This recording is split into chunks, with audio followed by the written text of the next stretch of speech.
To modify or not modify? That is the question. Hey everyone, welcome to the channel. Today I would like to talk about ADV modification and accessories. A big mistake I see a lot of newcomers doing, so if this is something that interests you, stick around. Alright guys, so we all love our ADV bikes, we all love adventure riding, we all love to modify our bikes for our personal style, but there's a big mistake happening lately that I see on local Facebook pages, and I would like to address that a little bit. So, common post I see all day, every day, saying, hey, I'm new to the page, thanks for the ad, just bought my brand new KLR T7, 690R, whatever. What are the must-have modifications I should do from the beginning? Oh my God. And this is where it all starts. So that post gets 200 answers from 200 different people, 200 different opinions. My advice to you is, don't ask the question. The one solid advice I can give you about going after modifications for your bike is, get your bike and ride it for 1,000 miles, couple thousand miles the way it is. Bone stock. Don't do anything to it. Get to learn the bike, see if the bike fits you, if you actually like the bike, if you're gonna stick with the bike, and then decide, are you gonna be more off-road orientated or more pavement orientated? So these should all be questions you should ask yourself before spending a fortune on your bike. So once you're established, okay, I like the bike, I'm gonna keep it, I am, I don't know, an off-road rider or I'm a pavement rider, whatever. After that, go ahead and do your research, what modifications really suit for your riding style, what you are going to do. Because some modifications are great for off-road, not that much on-road, and vice versa. So you might be spending money on stuff that you might not even need. It's gonna make your bike heavier and bulkier, and you might not even need it. So be smart about this. And once you know which way you're going with your bike, then it's easier to ask on local group pages what other people are doing. So you're narrowing it down to your specific type of riding. It doesn't make sense spending money on stuff on a bike that you might not even keep. You might not even like it. It's a mistake I see all the time. People, they buy bikes brand new, they put $3,000–4,000 worth of stuff on, and they ride and like, I really don't like it that much, and then they sell it. But when you sell it, even though you spent all that money on accessories, you don't get that back. That means you're losing money. So I'm going to show you guys around my bike. I'm going to show you what I did to my bike and the reason why I did all them. So I have a full coverage headlight protector for my bike. I went with a full cover plastic one off Amazon because I wanted to make sure that the entire headlight is protected. I didn't want no grill or mesh looking thing where rocks could still go through it.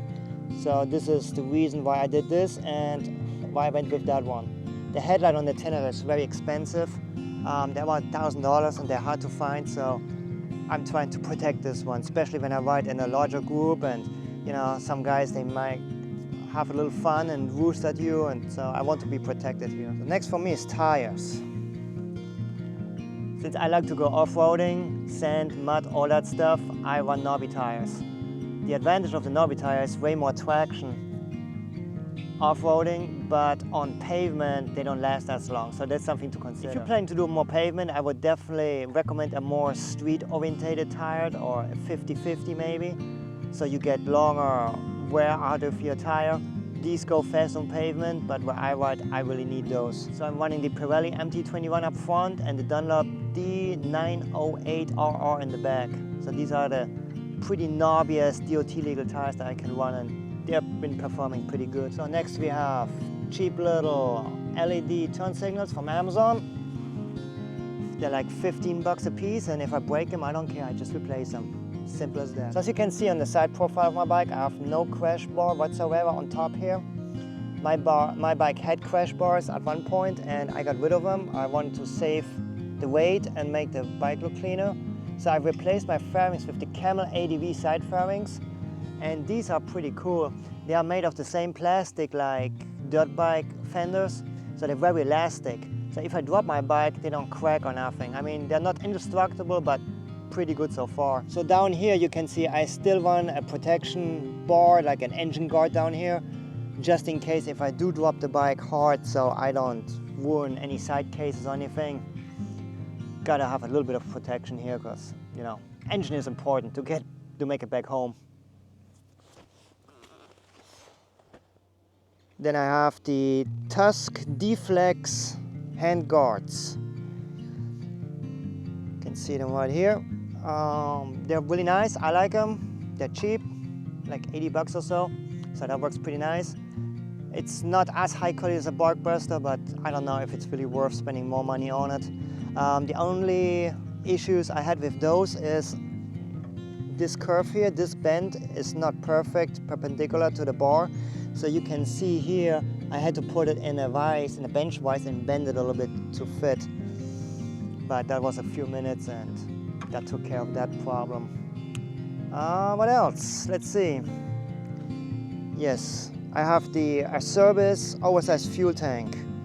This is a 6.1 gallon tank. It's completely plastic. I did it for a few reasons. Once, for obviously more fuel capacity. Two, this tank is lighter than the stock tank, than the metal tank. So I saved 3 pounds by going to the plastic tank, which is pretty great. Now I have options. Now I can choose to whether put 4 gallons in, like the stock tank, and have a lighter bike, or I have 2 more gallons on the bike for longer fuel range. So up here you can see I have the dash relocation kit. The dash usually sits center of the bike, and this kit moved it to the left. And this way I got more space for my GPS unit here. My GPS is a Sony XP8. It's actually a smartphone, not an actual GPS, but I got all my apps on it, and I download all my maps offline, and that works pretty good. So that's way cheaper than spending $600 or $800 on a GPS. I'm all about the bang for the buck. If it works, great. You have to spend more money? No, even better. So back here you can see I have the tail tidy. That was one of the first things I did, and I mean, I can't say I regret it, but it's not the best modification.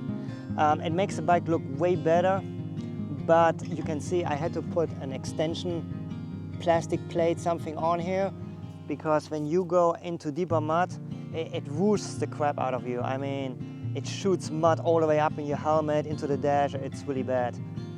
So I had to do this in order to keep the mud a little bit out of my neck. If you see me swatting around, I'm sorry guys. I'm out here in the middle of nowhere, and there are bugs and flies. They're eating me alive. Like, oh my God, I did not thought about that. I should have got a bug spray or something. It's bad, so I apologize for that. So over here I have frame guards, and as you can see, they are pretty scuffed up. And what it is, it's the boots. When I ride, this part of the boot sits against here, and it works pretty hard. And I could realize really quick that my frame was getting scratched, so in order to not ruin the frame, I put those guards on. So there's a little bit more of a weight on it, but it's better than scraping through the frame. All right, on here I have the Mad Dog seat cover. So this is just a little pad that goes on top of the seat. You can get those on Amazon pretty cheap. It helps a little bit with the stiff seat of the Tenere. Is it the ultimate solution? No. Does it help a little bit? Yes, it does. So here's the one modification. If there is a must-have modification on your Tenere 700, it's this one. And it's a chain guide. It's a little bit hard to see the way I park the bike. So these bikes do not have a chain guide from factory, which I totally don't understand why Yamaha is cheaping out on that. This type of bike should absolutely have one. So the chain guide, what it does is it prevents the chain from falling off your rear sprocket. The first models of these bikes that came out, 2019, many owners had issues with these bikes. 2019, when they first came out, they went off-road and the chain fall off the rear sprocket, going to hoops or jumps. And what it does is then the front sprocket keeps pulling that chain in, and it literally splits the motor case. So that's a bad, bad deal. You do not want to damage your engine case ever. That that chain guard for my service, I believe was like 80 bucks, and it's the single most important. If there's a must-have modification or add-on to your Tenere 700, this is the one you should do. As I said before, I don't understand why Yamaha doesn't have this chain guard on there from factory. They should, but it is what it is. So here's a little thing I made myself. So these little grab handles. If you see these, I made these out of giant loop handles that usually sit on top of your dirt bike that you can grab them and move them around. And I got 2 of them, drilled the holes and put these in here on each side. So this way I have a soft grab handle. If I need to move the bike or need to grab it, I can, but they're not in the way of my soft luggage, of my panniers, which is a big problem with the plastic ones that you can get on Amazon and eBay. They look nice, they're very handy to grab them, but then they're in the way of your luggage. So this is how I solve this problem. So in here, that little toggle switch is the fuel dongle ABS sensor switch. So we all know the Tenere 700, when you go off-road, you have to stop and go into off-road mode to disable the ABS, and that all works great until you come to a stop, you talk to your buddy, you shut off the bike, everybody takes off, you take off, and you're like, ah, I forgot to turn my ABS That little switch, it plugs in the pigtails for the rear ABS sensor, and it's pretty good. When you ride and you want to turn off ABS, you don't have to stop, you can just flip the switch and ABS is off. And it stays off until you turn that switch back down again. So if you ride mostly off-road or a lot of off-road, that's a really good thing to have. I lowered my bike a little bit. I did the Camel ADV 20mm lowering link. Let me show you guys. That would be this guy. And I moved my forks down into triple tree 10mm to compensate for that. I'm small, I'm short, I'm skinny. It's a big bike. I have to do what I have to do. I'm not a fan of lowering bikes at all because I know how much it affects off-road capabilities, but so far so good. I'm handling it. And yeah, I believe that's pretty much my setup mostly. There's one more that I did really for no other reason than me having a 10% off certificate from Camel ADV, and that's the one-finger clutch. The one-finger clutch is an arm with a different length, and it makes the clutch pull way easier. Not that the Tenere really needs that, because the clutch is pretty easy in my opinion, but it wasn't expensive. I threw it in the cart, and actually it's pretty good. I would recommend it for people that do a lot of single track, like really tight technical riding, because then you can get a shorter clutch lever and you can do the 2-finger deal, just like on a dirt bike. All right guys, this is my 2 cents on ADV modification parts and what you should do and what not.